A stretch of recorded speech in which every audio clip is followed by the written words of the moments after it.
Hello everyone. Today I'm gonna be featuring an alternative to the Missouri because, despite people trying to warn each other about not buying the Missouri bundle, despite trying to warn the player base, hey, this is a gigantic scam, and despite trying to warn you that, well, Wargaming is just looking to make a bunch of money out of you and Missouri really isn't worth it, well, they're still making a ton of money and we've been seeing a ton of Missouris in the game. So today I'm going to feature what is fundamentally a much better Missouri and a much better moneymaker. It's the Petropavlovsk, a ship that is roughly tier 11. I mean, if carriers are tier 12, I'd say Petro is about tier 11. I'm running Kuznetsov, so I guess we could say it's tier 11 and a half. It has a fair bit of advantages over the Missouri, namely better armor, probably better guns, much better radar. You can stealth radar ships. In fact, you can just sail right at the enemy and pop radar as soon as you're spotted, because with the way rendering works, you're basically going to stealth radar them and absolutely dumpster them. In other news, Wargaming has made the news again. Well, remember that fuck you Turry code? Well, obviously they got called out on it, but in a pretty uncharacteristic move of Wargaming, they actually admitted mistake. They said that, well, they've totally punished the guy who wrote that code, and they never gave his name or what kind of punishment, but and there hasn't been any proof posted. But Wargaming told us that they totally punished the guy who did it, and that's pretty much the end of it.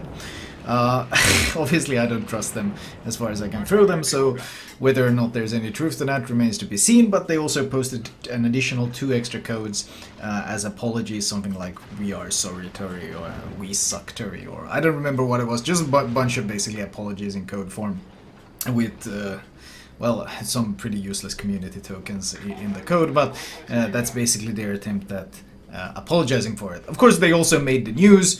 In fact, I think PC Gamer actually tweeted about it. Yeah, something like, seriously, we're not even making this up, because at this point the PR at Wargaming is basically a complete disaster. One of the reasons, of course, Turry was originally removed from the program was he actually compared his father-in-law, who is retired, and he's played something like 300 battles in all of 2021. Basically, he plays the game when he comes home from work, and or just plays it for fun. A total of 300 games, and he compared it to all the developers over at Wargaming, like Sub-Octavian and Lesta, and all of these devs. And it turns out that his father-in-law, who actually doesn't develop a game and has nothing to do with World of Warships, has played more games than the developers have. So that probably explains a lot of the awful decisions we've seen from Wargaming lately, and the fact that they seem to have absolutely no understanding of how to balance the game anymore. A good example being the ship that I'm playing right now. You know, it's me stealth radar at poor Östergötland. He lost 10k health to my HE at the start. Oh, and another thing, this thing actually has good AA compared to something like the Missouri, so you can defend yourself against the carrier to some extent. Of course, tier 10 carriers kill everything, so those don't really count.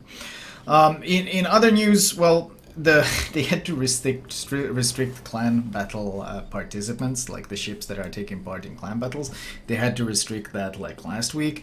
I never talked about it, but obviously the entire player base told Wargaming, if you make clan battles double CVs, you're gonna completely ruin the season. And Wargaming, in their classic way of listening to feedback, they put their fingers into their ears and went la la la la la, I can't hear you, or my superior game design, la la la la la. And what happened was everyone spammed double CV, either Ruyo or Leadenheart, and then because no one has AA and no one can defend against double CV, everyone else sailed around in smoke ships, because that's really the only way you can deal with carriers, is by hiding from them. Perfect design, by the way. So, Wargaming, of course, decided to change the rules. Originally, they had limited Grafspé from the game mode, because Grafspé was a ship that might actually push into the enemy and be fun to play in the game mode with all these CVs. So, besides limiting Grafspé, Wargaming has now also limited the Perth, the Mysore, the Huanghe, the London, and the Leander. They limited to no more than 2 of those per team. Basically all the smoke cruisers. Oh, and they also banned the Eric Leadenhart and the Ruyo.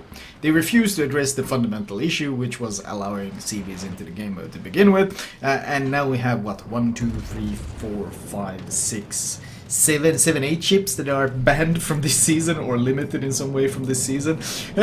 So yeah, they basically have absolutely no idea how to balance their game anymore, and honestly, it's pretty tragic to watch.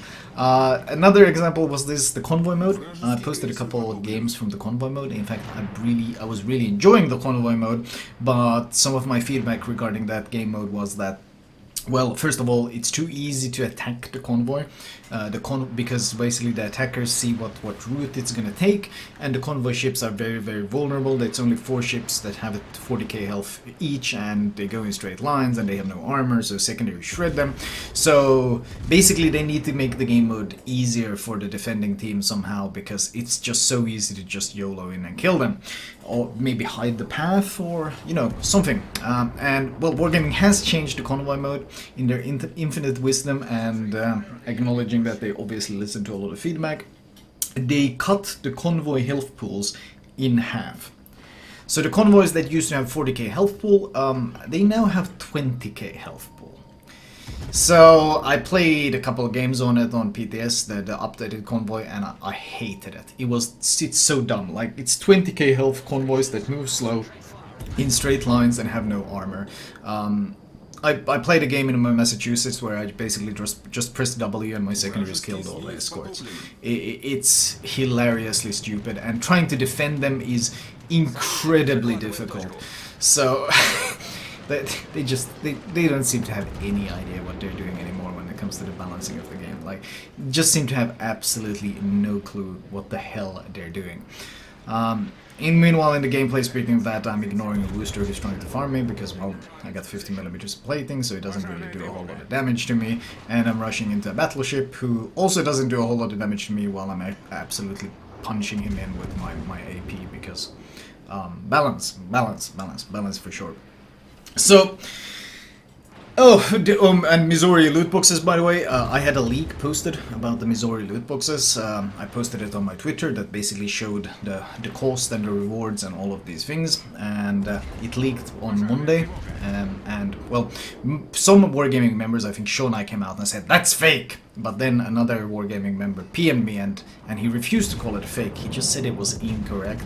And then on Friday they posted the final loot box values, and it was basically the exact identical picture with the exact identical rewards. They had just tweaked the numbers after the backlash had been so immense.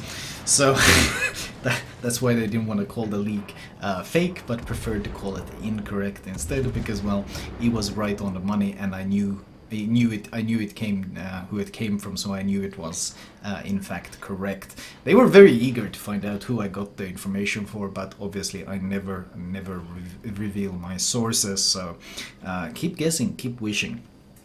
Meanwhile, the poor Amagi gets killed, and I push in. There's a booster there who basically is a free kill. I mean, why wouldn't it be? Wargaming has once again reiterated, by the way, that the Zao is perfectly fine and it's not about to really get any buffs. Meanwhile, they did hotfix the Nevsky. Nevsky had an underperforming heal, apparently. It says a lot about the Nevsky when it's already considered to be a vastly superior Zao, even though it had a bugged heal on it. And now that it's fixed, well, it's even better. Booster is trying to do damage to me, he's loading AP, he's getting pretty lucky not being Citadel in general, but ultimately he doesn't really do any damage, and I feel like Light Cruiser, the state of Light Cruisers in the game is that they're pretty much punching bags across the board. Unless they have a smoke to hide in, well, even then, most of the time they're just punching bags for everyone else. Now we even have like this new Ilving and such destroyers that just hope to find a light cruiser they can farm. Heavy cruisers love farming them, battleships love farming them. I'm not really sure where they're going with this entire class, but it seems to be very, very questionable. We got some information on the Schlieffen as well, the upcoming German battleship line. Namely, they managed to data mine the performance of the shells on the Schlieffen. I mean, it's very early, it can still change, but right now the Schlieffen has 420mm guns, and these are World War I shells that it's firing from those guns. So the penetration is actually worse than the Grosse Kurfürst. It's possibly the worst performance I've ever seen. I'm asking my Set 46 if he's actually like a human, because he's been hiding behind us full HP the entire game, and I'm not really sure what he's been doing, just really baffling. But I think this was weekend gameplay, so weekend gameplay in World Warship these days have been interesting, to say the least. I've also checked out subs in Ranked, and Wargaming for some reason have given the submarines an arming distance that is basically 50 meters or something. So what I'm seeing is a bunch of submarines are just rushing destroyers and shotgunning them with torps point blank, because the arming distance is so incredibly low that you can go so point blank on the DD that he can't even avoid the torpedoes. And if you manage to get some pings in there as well, well, the damage is just so obscene. There is no avoiding them. Mogame gives a bit too much angle, and improved pen angles and incredible pen means, well, he just gets absolutely devastated. Something else you can't do in the Missouri. I actually played this game in the Petro as an example. I put all the credit flags. I didn't put the best credit camo. I only have the 30% credit camo. You can put a 50% credit camo as well. But I played this game as an example of how much easier, if you really want to make money, like if you just want to farm credits, you don't actually have to buy these premiums. If you have some dragon flags, well, even without them, this is just an extreme example of running the dragon flags and a 30% camo. Just having a ship that's broken, like the Petro, means that, well, that's all you need to absolutely dumpster and make a bunch of profit and a bunch of credits each game. Unlike the Missouri, you'll never get up tiered in this thing, and basically you can deal with anything. You can stealth radar DDs, you can slap cruisers around, and even battleships. I mean, we've got a Kurfürst here. Kurfürst is supposed to be this brawling, tanky battleship. You'd expect cruisers to be afraid of it, but honestly, I'm just looking at him like a big XP pinata. I want to go and farm some damage off this guy. We have, what, 178k damage at this point, and we're just gonna rush down at him. He's supposed to be a scary target, but the thing is, nothing is really that scary except the carrier when you're Petro. AA defense expert, shot down enough of the planes. By the way, really good AA. Better than Des Moines AA, in fact. Why? Don't ask me. He tries to turn to use his guns. Biggest mistake, eats an instant 13.2k AP damage. I angle in a bit more, can only use my front guns sadly, but even with just the front guns we're doing what? 8.8k and a high caliber, and he dies before he even gets his guns off. All he tried to do was turn his guns and shoot me, and he ate, what, about 40k damage? Petro is a brilliantly balanced ship made by the experts at Wargaming who truly understand how the game works. Instead of balancing the ship, they keep banning it and they keep limiting it in all these tournaments, because if they wouldn't, people would just spam the ship all day long. If that's not a perfect example of just how completely out of touch they are with game balance, I really don't know what is. I mean, this clan battle season might be the best example of how out of touch they are. I've never seen them actually having to limit this many ships in clan battles, simply because they are so resistant to admitting that, hey, double CVs might be the dumbest idea they've ever come up with. In other news, apparently their operations are coming back. They also made a really weak promise of bringing back the West Virginia, or making the West Virginia 44 version, basically the refit that's been asked for a long time. But they set their deadline to 2023, so don't expect to see it anytime soon. And honestly, we'll see if that promise even holds back then. So not really too many promises on those. Apparently operations are coming back, which would be nice since a lot of people have been asking for them. They've been reworking the AI. Honestly, these days it just sounds scary when Wargaming is reworking something. Like they reworked the CVs, that was a disaster. They reworked the commanders, everything got more expensive for no real benefit. I'm not really looking forward to the rework, but hey, fingers crossed. The art department has been pumping out some interesting new footage, some interesting new visuals, which might be promising, but right now, look at this credit, look at these credits. 1.6 million credits. Playing a Petropavlovsk. 20k base XP. And I mean, the best part about Petro is that it's actually a stupidly powerful ship, unlike the Missouri. So you can comfortably carry games without really even trying. Like, what did we really do this game? Not too much. We kind of rushed down everywhere. Once the DD was dead, we kind of just ran at them. We ran at the Amagi, we ran at the Worcester, we ran at the Mogami, we ran at the Kurfürst. We basically ran at them all, because that's about as much IQ you need to play the Petro. It's not exactly that challenging when you have basically the best armor and the best guns of the tier. Well, the best guns can be debated, but base XP, 3 kills, 36 planes shot down, 3000 base XP. pretty hard to carry, but then again, this game was a bit of a steamroll, as many of the games seem to be these days. Biggest surprise, maybe not too many Missouris yet in this game, but I think this was, well, when was this played? Saturday? Maybe might have been played on Saturday. But these days I've been seeing a lot of Missouris out there, and honestly it really disappoints me. Well, what's been even sadder is people being like, hey, I heard Missouris was a scam, so I bought some loot boxes myself, and you know what? It's actually a scam.